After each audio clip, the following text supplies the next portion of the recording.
اعوذ باللہ من الشیطان الرجیم، بسم اللہ الرحمن الرحیم۔ میں حکیم زاہد ابن جعفر طلحہ دواخانہ نوشہرہ سے آج ہم جس بیماری کے بارے میں بات کریں گے وہ ہے بچوں کا نمونیا۔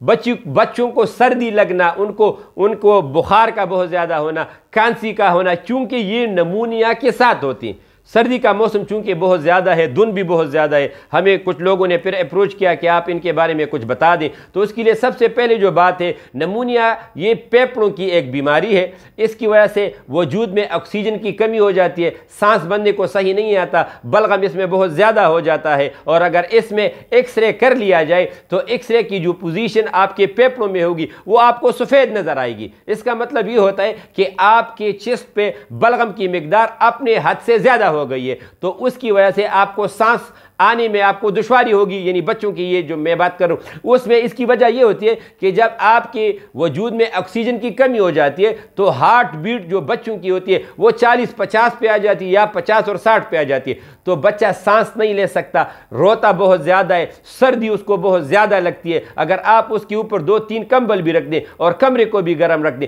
تب بھی اس کی جو سردی ہے وہ کم نہیں ہوگی۔ تو اس کی جو بیسک وجہ ہوتی ہے وہ ہے پھیپھڑوں کی جو بیماری ہے۔ اس کی وجہ سے تو سب سے پہلے آپ نے بچے کو گرم رکھنا ہے، آپ اس کو بالکل بہت زیادہ گرم رکھیں۔ دوسری بات یہ کہ اگر وہ دودھ پیتے بچہ ہے تو اس کی جو والدہ ہے جب وہ اس کو دودھ پلاتی ہے تو اپنی وجود کو گرم رکھے۔ اگر اس کا وجود ٹھنڈا ہوگا تو اس سے بھی جو دودھ اس میں ٹھنڈا آئے گا تو اس سے بھی بچے کو بہت زیادہ تکلیف ہوگی۔ تو لہٰذا ان چیزوں کا خیال رکھیں۔ اگر آپ نے بچے کو پیمپر کیا ہوا ہے تو آپ 2-3 گھنٹے کے بعد اس کو چیک کر لیا کریں، کیونکہ جو یورین اس میں آ جاتا ہے تو اس کی وجہ سے بھی وجود میں ٹھنڈک آ جاتی ہے، تو اس کا بھی خیال رکھ لیں۔ اور اگر یہ اس کو سانس کا صحیح نہ اس کو سانس صحیح نہیں آ رہی تو اس کے لیے میں آپ کو ایک قہوہ بتا دیتا ہوں کہ آپ اس قہوے کا استعمال بچے کے لیے شروع کر دیں تو انشاءاللہ تعالی اللہ تعالیٰ کا فضل بہت زیادہ ہوگا۔ آپ لونگ کے 2-3 دانے لے لیں، جائے فل کا 1 دانہ لے لیں، جلوتری کی 2-3 پیسز لے لیں، اور اس کے ساتھ کرکرہ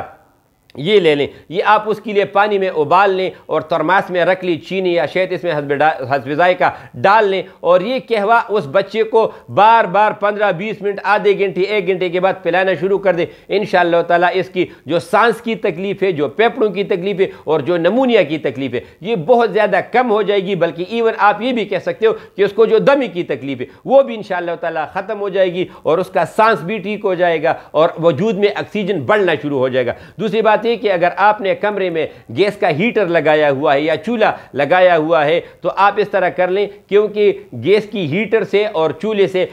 کمرے میں آکسیجن کی کمی ہو جاتی ہے، اور نمونیا میں مسئلہ یہی ہوتا ہے کہ اس میں وجود میں آکسیجن کی کمی ہوتی ہے۔ تو آپ نے اگر چولہا اور ہیٹر لگایا تو آپ اس کے اوپر کسی بھی پتیلے میں پانی اس پہ رکھ دیں، یا کسی بالٹی میں آپ پانی ڈال کے اسی کمرے میں رکھ دیں، تو اس سے آپ کی وہ کمرے میں آکسیجن کی کمی نہیں ہوگی، اور یہ قہوہ پلانا شروع کر دیں۔ اور اگر یہ قہوہ مثال کے طور پہ آپ کے پاس میسر نہیں ہے تو کسی بھی اچھے دواخانے سے کشت صدف لے لیں اور کشت بارسنگا لے لیں، گندم کے دانے کے برابر کشت صدف اور کشت بارسنگا، اور اس کے ساتھ 5-6 قطرے شہد کے، یہ آپ اس میں ڈال لیں اور یہ پلانا شروع کر دیں۔ انشاءاللہ تعالی 2-3 خوراکوں سے اس کا نمونیا ختم ہو جائے گا اور اللہ تعالیٰ کا فضل ہوگا۔ اگر اس کے باوجود بھی کسی کا کوئی مسئلہ ہو، ہمارا واٹس ایپ نمبر اس پہ دیا گیا ہے، انشاءاللہ تعالی طبی لحاظ سے ہم آپ کی بہترین رہنمائی کریں گے اور آپ کو مشورے دیں گے، تو آپ ہم سے رابطہ کر سکتے ہو۔ السلام علیکم ورحمۃ اللہ وبرکاتہ۔